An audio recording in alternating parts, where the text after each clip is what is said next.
week. We're very excited. He's back from his whirlwind tour of Europe. I guess Jared and I are going to have to not make as much fun of him anymore now that we have to look at him while we do it. Oh yeah, we definitely made a lot of fun of you last week, and like it was a little Yeah. relentless. No, I know. I don't really feel like that has to stop. So that's discretionary. Fair. You heard it here first, okay? I need everyone to know that he allowed Free game. it. Have fun in the comments, guys.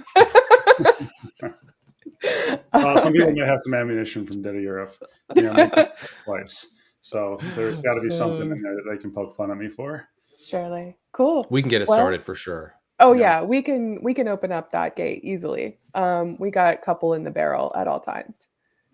Perfect. Well, let's kick it off. Article, hot topic. I'm the only one who did my homework this week, so we have exactly one article and one hot topic. Yeah, we do. Again, like it's been a tough month. It's been a tough month for me. Ren, I don't know what your excuse is. You just betrayed me to Brutus. That's just wrong. Well, I didn't betray. I mean, I didn't really betray you. Patrick already said you didn't do your homework too. I have excuses, like very good ones. I can make some up. That doesn't. That's not admissible. Not admissible. I'm fostering a bulldog, and she's been through a lot. Okay, and so my attention has been on her. Hey, it doesn't follow that you've been through a lot. So anyway. Okay. All right. Well, Jared almost died, and Ren has a bulldog. So therefore, I'm the only one who picked an article and a hot topic. That's right. That's right. Okay, so my article is actually a little bit related to my hot topic. So I will kind of introduce them at the same time. So my hot topic is Dead of Europe, because that was what happened earlier this week. And that was also what you guys wanted to ask me about, and I'm very happy to talk about it. And my article is a ZDNet article on Google Gemini, and it's talking about an increase in the context length of Gemini Pro 1.5, which, that's super nerdy, but it actually relates back to, in a very real way, what I was talking about in my presentation at Dead of Europe. So I'll do that real quick, and then I can talk about Dead of Europe generally. So are you going to tell us what you talked about at Dead of Europe? Because I don't even know. Okay, good. No, I'm going to do that. I'm going to start there. Yeah. All right. And you do know because you helped me with it. Did I? So you forgot. That's a better way of putting that. You did. You knew and you forgot. He's had a hard month, Patrick. I almost died. That's true. You did almost die. So at Dead of Europe, I did a modification of the presentation that you and I did at LavaCon, Jared. Oh, cool. Yeah, but a pretty extreme modification. And one of the things I talked about, it was a presentation on AI, the state of it, how it relates to structured content, how technical writers should be thinking about it. And I actually think that Comtech is going to post the slides from the conference online pretty soon. So my slides will be online if anybody's interested in them. Which, go ahead, we'll link to it at some point. But one of the things that I talked about in the presentation is getting people to a place where they really understand what the whole prompt is when dealing with AI and how structured content impacts that. So most people think the prompt is the question that you put into ChatGPT, right? Like when you go and you ask, and I've asked people, so the people is the people I've asked for whatever it's worth. What's the prompt? They're like, oh, well, it's the question you ask. But the prompt is actually the entire conversation plus anything you uploaded plus anything you linked to. It's the entire set of information that goes into the system. So it's like the AI's short-term memory, which includes its responses and your previous questions and anything else in that particular interaction. And this is often known as like the whole context. So the context length of an AI system is how many tokens can be considered when generating a response. And therefore, more tokens considered means that there's more things going into the AI that can then produce a response. Yep. Now, the very interesting thing about this is that recent research, which was from last year, has showed that AI has a very similar issue with short-term memory as people do, which is that it tends to remember things at the beginning of a context and things at the end of a context really well, but its accuracy scores in the middle of context, I can link to the actual research paper. The accuracy scores in the middle of the context tend to be much lower. Which tool are we talking about? It's broad. They use like That was 5 a- different models in the research, but it tends to be so was a that they think joke. this is a pattern that's just an LLM pattern. Oh, okay. That was just a joke about. I remember the beginning and the end, but not the middle of the context. It's Gemini. I do remember. I'm better than those machines. Are you? I am right now. This is a very short context length, so they probably would perform pretty well right here. All right, so wrapping this up and bringing this home, Google's been able to ingest 1.5 billion tokens in Gemini. Is that 1.5 billion? Yes. I'm going to check to make sure that that's accurate. I have the article right here. That's more than I can remember. Yeah, so it's a lot. Can you like generally define a token for anyone who's watching who doesn't necessarily like know what that would be? Ooh, so that's a good question. A token is typically a couple of characters, but it doesn't have to be. So it depends on how the AI parses it and how it comes together. But generally, if you think of it as a number of characters, typically a few, that's what it is. And I misspoke. It was Google 1.5 Pro was the version. The number of tokens is 1 million, not 1 billion. I can do that. So we'll go with that. But still, that's a huge jump from 32,000, which was its last token length. And I think ChatGPT is somewhere in that range too, ChatGPT 4. So, but the double-edged sword of this is we have no idea how it performs in the middle of those contexts.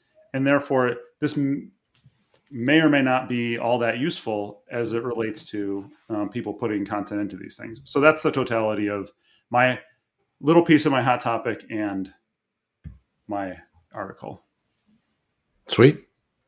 All the tokenization stuff I find to be really interesting, specifically when you take into account structured content as part of the tokenization process. Like maybe that's something we spend like an entire 15-minute session talking about. But I think that stuff's all very interesting. I'm curious about, you posted on LinkedIn that DITA Europe was one of the more vibrant conferences you have been to lately. And for most people, not this group here, not the three of us who are friends, but for most people, the word vibrant and DITA rarely go together. Say more about it.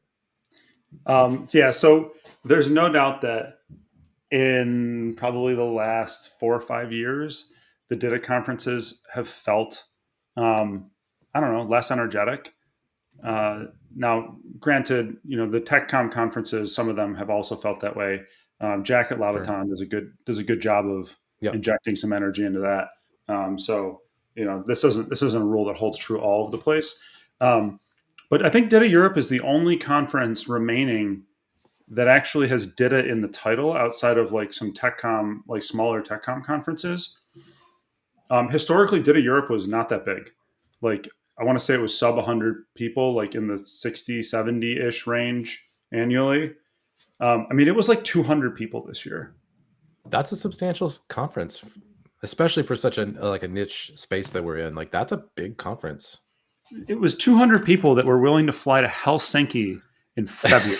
Right. So like Helsinki in February on Super Bowl weekend. Yeah, that's right. Yeah. To be fair, there's really one country that dominates the Super Bowl every year, and this was a European conference. So fair enough. Like maybe not everybody else cares about the Super Bowl as much as Americans do.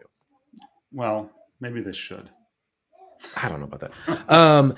Listen, I'm not even remotely salty about not getting to go to a conference in February in Finland, except I 100% am. I love cold weather and I will never let go of this. Oh, good. Maybe if you had to go, you wouldn't have almost died. Well, that is 100% spot on. I would have been traveling that day. I definitely wouldn't have gone through that. But I'm going to have a chip on my shoulder about this for a while. So you've just given him ammo. Basically, you just said anytime he doesn't go to a conference, he might die. So he's going to need to go to every conference. Oh, it just means I'm putting them on a plane constantly. Is that safer? I don't know that that's safer. Yes, it is. Statistically, it Air is. travel is extremely safe unless it's a Yes. Boeing 737 Max. Exactly. That's Ooh. what I'm saying. Get sucked out the door. So Sorry, anyway, but like Ditto in Europe. terms of back to like in terms of the vibrance of the content. Wow, I am still jet lagged, man. I just got back. So there was a very interesting like shared understanding that structured content was necessary, and it was the first one of the TechCom conferences that I've been to. Although I guess maybe I would also say this about LavaCon to a lesser degree, that like there wasn't this big is structured content relevant anymore? It felt like that question had kind of been put to bed quite a bit, That's cool. and it was much more about like how do we deal with processes? How do we work this into other systems? How do we bring people on board? Um, how do we get the most value out of this? Like how do we Yeah. like it was all about how to get this and optimize this. And I hadn't been to a conference in a while where some of the there weren't people really questioning the value of it. Um, and that was really odd to me. Like, so, like, I mean, obviously, I believe in the value of it because I've seen the Yeah. proof. But being at a conference like that, it felt like there's at least a few years ago, you'd be like, no, you can't do that with unstructured. No, that's not going to scale. No, no, no, no. Yeah. It was Yeah. just like Yeah. so much of that like wasteful conversation. And this really felt like we were moving forward as opposed to spinning our wheels, which was just, it was a ton of fun. Like, really, it was. So you just felt like it was more, there was progress in the discussions instead of always having to justify what makes structured content, specifically data content, so good. It's just like everyone just took it as an assumption, like we all know it's good. Let's talk about how we push it forward. Yeah, I mean, it was pretty. There wasn't really any time spent debating the things that didn't make progress. That's cool. You know, so there wasn't a lot of like, um, quibbling about like low value things, Yeah. like this bit of do we do this versus that in these like small ways. Like there was a lot of business value focus. That's cool. Um, there were some great presentations on like really macro level process, talking about how to like link business units together and um, drive real transformation and like very interesting outcomes that were, I don't know, they were just really like interesting and modern, That's cool. and forward thinking presentations. So I mean, Well, as somebody who's been kind of waiting for that, it felt good. that's cool.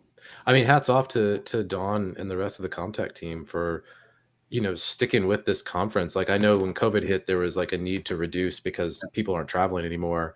But hats off to them for bringing it back and for it being so good. Like that's awesome. Yeah, for sure. Totally agree with that. Was So yeah, there anything that surprised you, or like anything new that you heard being in such a like progressive space?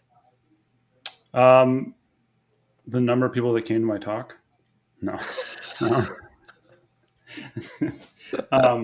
The Was there anything that surprised me?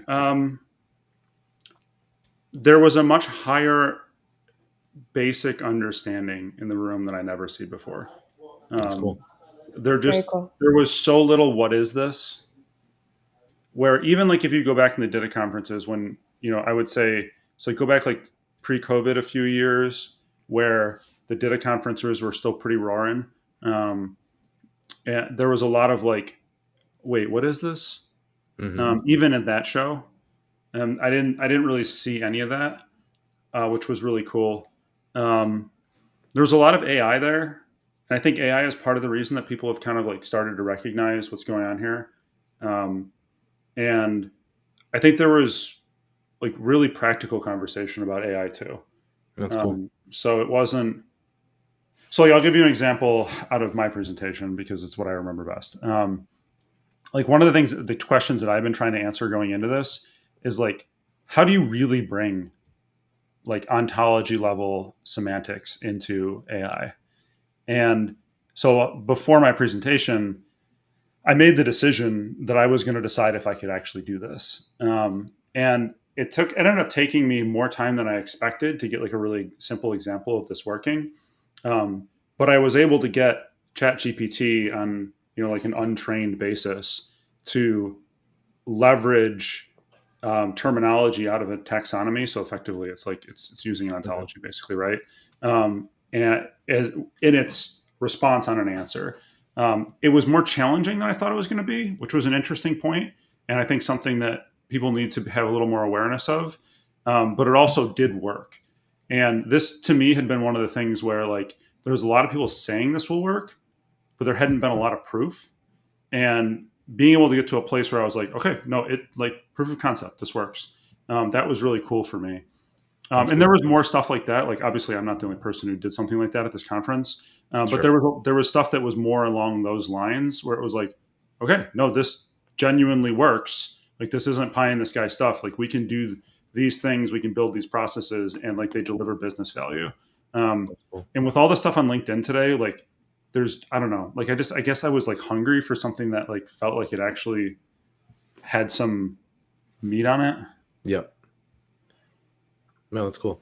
Yeah, I mean, there's all point. kinds of articles. I'm reading an article right now. We could maybe talk about it next week or something, but it's about ontologies and knowledge graphs and layering those onto large language models and what you can get out of them. I'm super excited for DITA Europe in Geneva next year. Dawn. Geneva. Well, you should let her know. We can. I think I just did. Yeah. At See all Dawn. you guys there. All right. All right. Well, thanks for being here, guys. Yeah, thanks. Our quick 15 minutes on a Friday, chat about content, sometimes AI. And next week, you guys will have articles and hot topics. I'm going to have media like folks 7 on of them. 7 Yeah. articles. Definitely.